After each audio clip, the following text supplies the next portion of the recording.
नमस्कार। कभी सोचा है कि बचपन इस एक शब्द का मतलब क्या होता है? शायद खेलकूद, स्कूल, ढेर सारे सपने।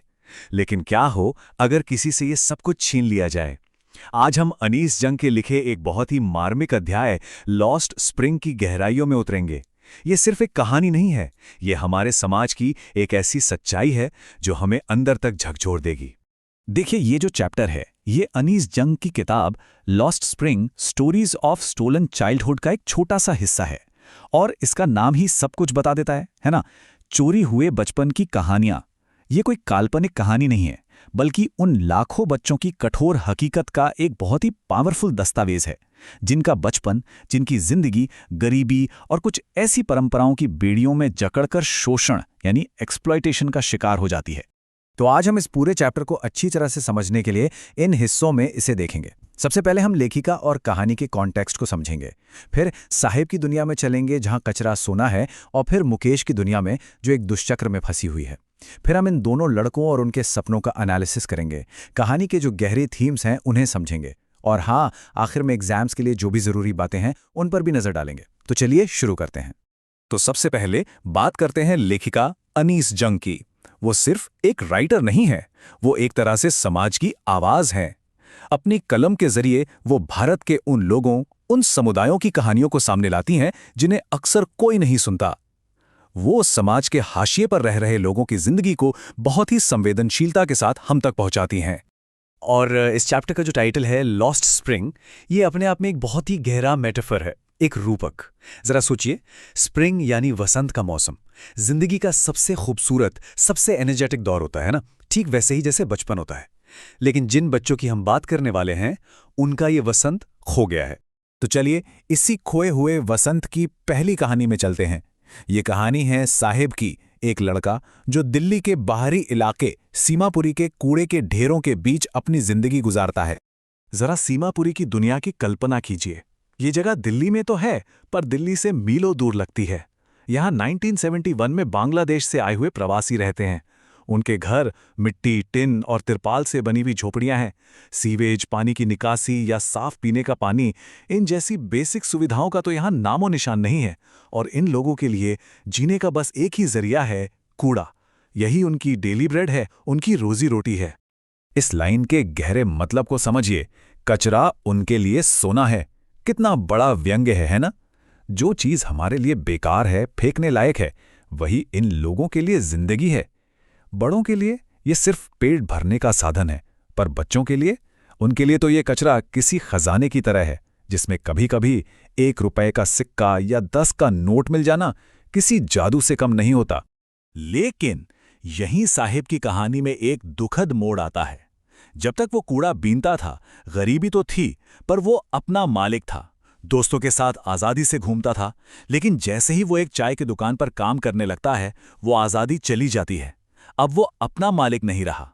उसके कंधे पर अब मालिक का भारी स्टील का कनस्तर है, और उसके चेहरे से वो बेफिक्री, वो चमक पूरी तरह से गायब हो चुकी है। और इस आज़ादी की कीमत क्या लगाई गई? सिर्फ 800 रुपए और तीनों वक्त का खाना। यह हमें सोचने पर मजबूर करता है कि क्या किसी की आज़ादी इतनी सस्ती हो सकती है? साहिब को नौकरी की सुरक्षा तो मिल गई, पर उसने अपनी पहचान, अपनी आज़ादी और अपने बचपन की जो आखिरी झलक बची थी, वो भी खो दी। चलिए अब साहिब की दुनिया से निकलते हैं और गरीबी की एक बिल्कुल अलग दुनिया में चलते हैं। ये दुनिया है फिरोजाबाद की, वो शहर जो अपनी कांच की चूड़ियों के लिए मशहूर है।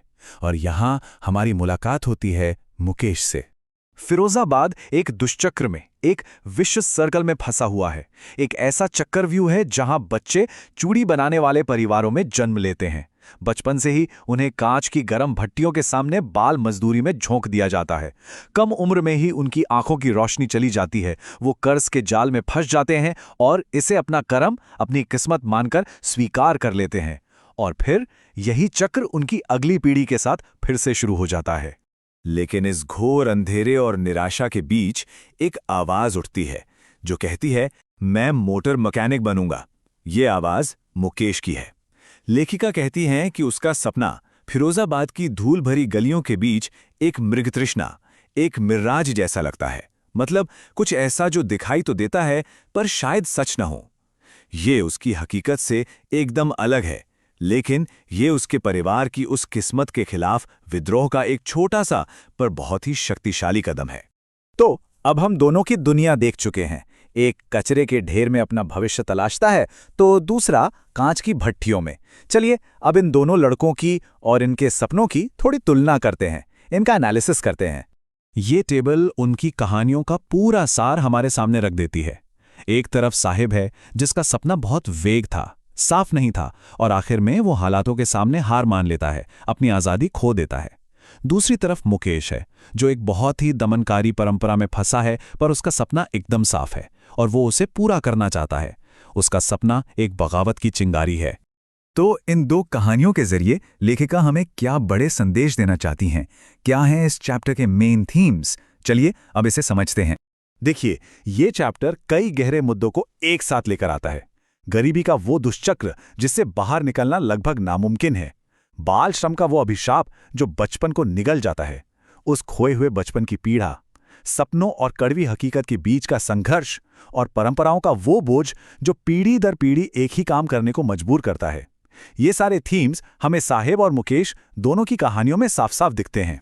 अब एक बहुत ही ज़रूरी सवाल पर आते हैं जो एग्जाम्स में अक्सर पूछा जाता है। ये जो टाइटल है लॉस्ट स्प्रिंग, ये इस चैप्टर के लिए बिल्कुल सही क्यों है? इसे जस्टिफाई कीजिए। ज़रा सोचिए, ये जो खोए हुए वसंत का रूपक है, ये कूड़े के ढेर में जी रहे साहिब और कांच की भट्टियों में काम कर रहे मुकेश दोनों पर कैसे लागू होता है? और इसका जवाब बहुत सीधा और सटीक है।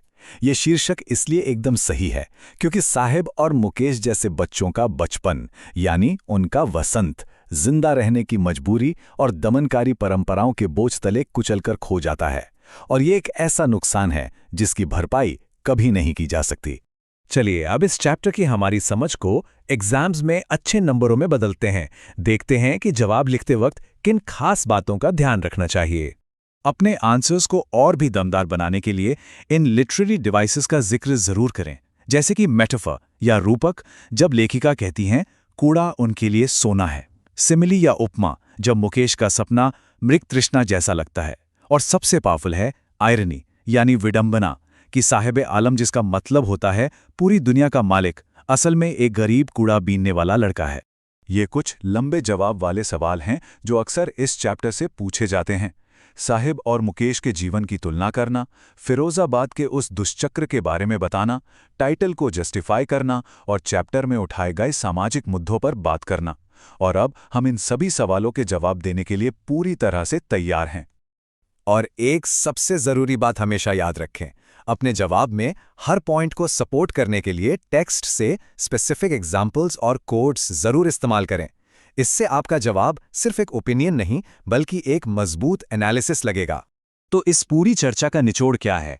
यही कि दोनों लड़के हालातों के मारे हुए हैं, लेकिन एक अपनी किस्मत के आगे सिर झुका देता है जबकि दूसरा उसके खिलाफ एक सपना देखने की हिम्मत करता है।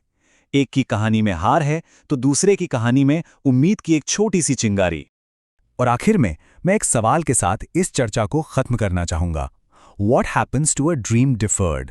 यानी उस सपने का क्या होता है जिसे टाल दिया जाता है? ये सवाल हमें मुकेश और उसके जैसे अनगिनत बच्चों के भविष्य के बारे में सोचने पर मजबूर करता है। क्या उसका सपना कभी पूरा होगा या वो भी फिरोजाबाद की धूल में कहीं खो जाएगा? सोचने के लिए शुक्रिया। स्टोरी सुन के कैसा लगा कमेंट में जरूर बताना, और जाते जाते वीडियो को लाइक एंड सब्सक्राइब कर देना, जिससे मैं आपके लिए हेल्पफुल वीडियो लाता रहूं।